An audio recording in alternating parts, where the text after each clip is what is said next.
We are back with a brand new video, and today we're going to be previewing the Miami Heat's Eastern Conference Finals series against the Boston Celtics. The game has just now wrapped up. I'm going to be giving my thoughts about this matchup, my predictions. So before anything, make sure you guys drop a like, subscribe, comment down below, and subscribe to the second channel on my on the pinned comment. I will be dropping a mock draft episode after the draft lottery. So stay tuned for that. So hit the second channel link in my pinned comment if you want to subscribe to that. But yeah, man, we're gonna be talking about that series.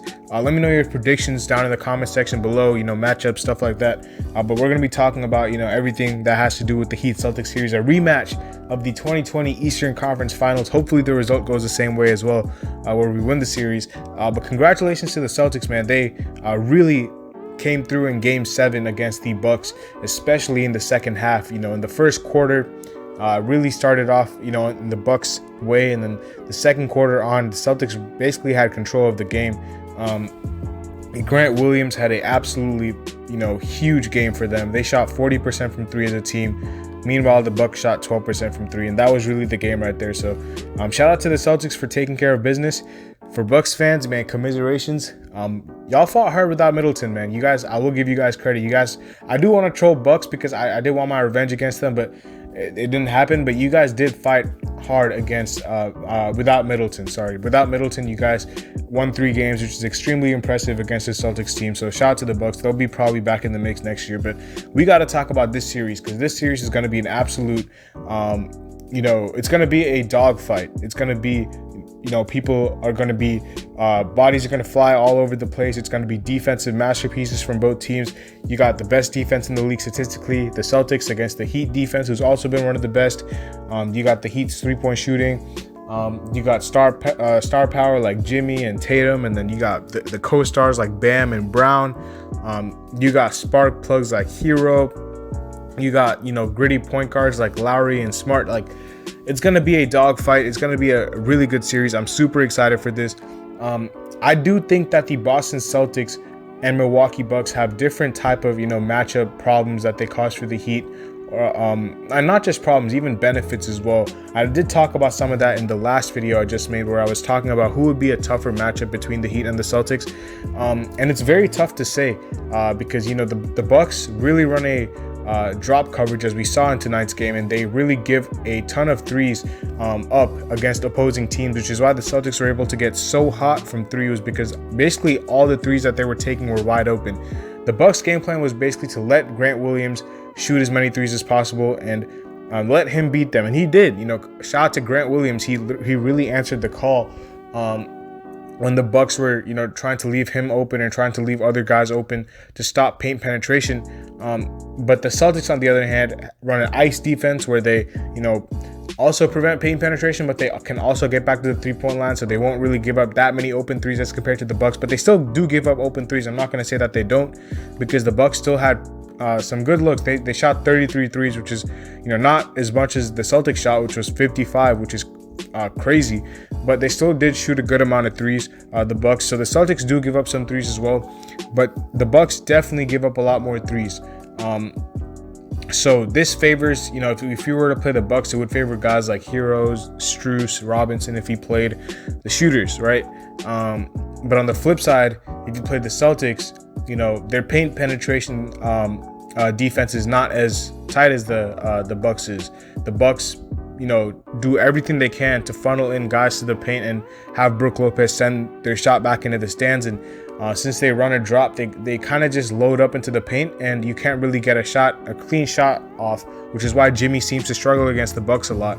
But for the Celtics series, Jimmy, I think, will have a lot more freedom to score in this series as compared to what he would have had against the Bucks. Now, another reason why I do think that the Celtics might be an easier matchup is because Middleton did not play any of the games, and the Bucks were able to, take this series to 7, which means that with Middleton, they might have won this series in like 6 games if they wanted to. But this is not to discredit the Celtics, man. I think they played a really good series. They are, they do have some flaws. I think that as good as Tatum has been in these past couple games, he's kind of a player who can be, either on or off, and like you don't really know. There's like not really an in-between game for Tatum. He's either shooting really well or shooting poorly.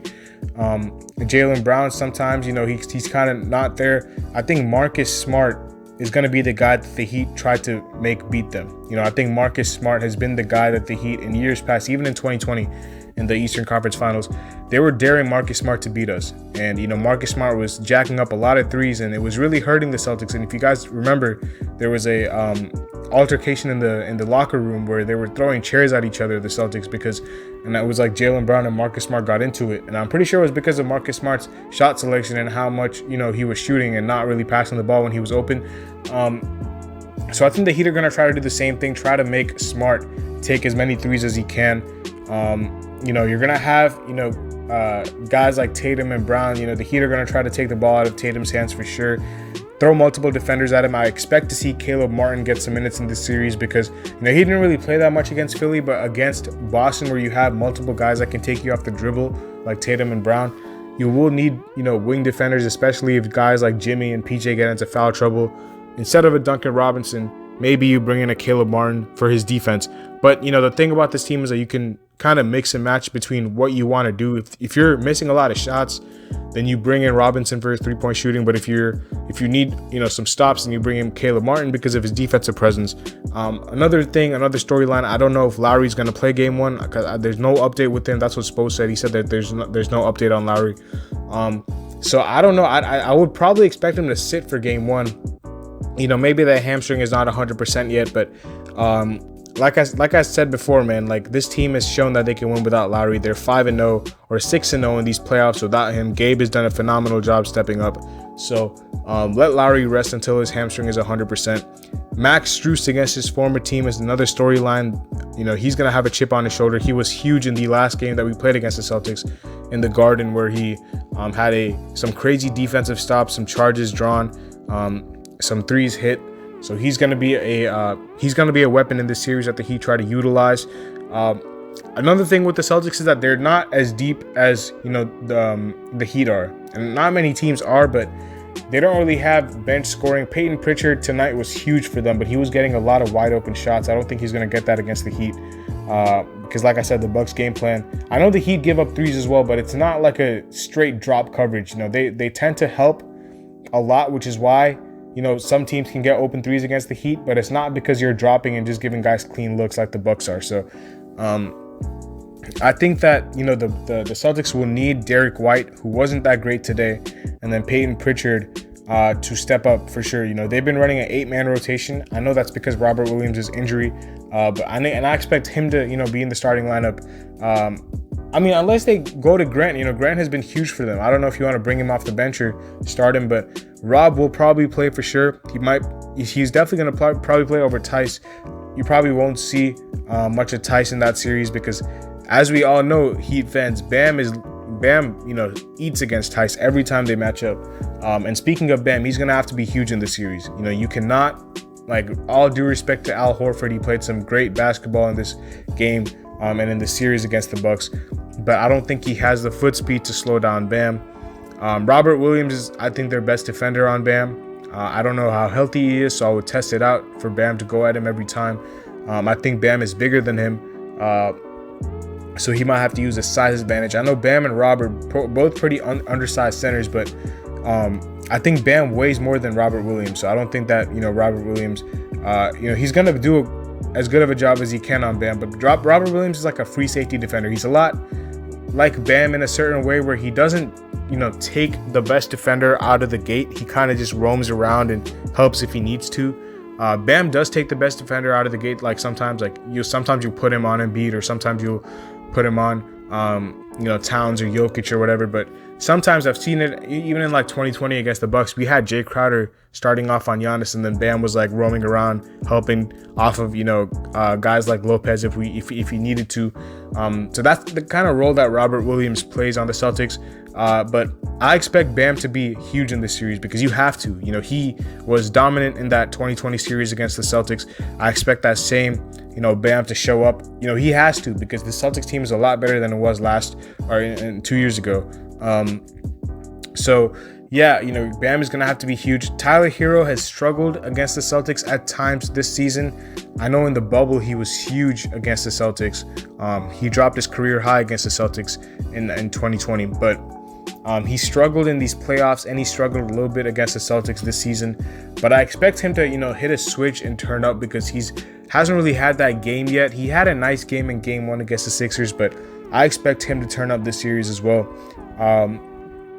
And then another thing that I didn't even mention is the rest factor. The Heat have had, what was it like?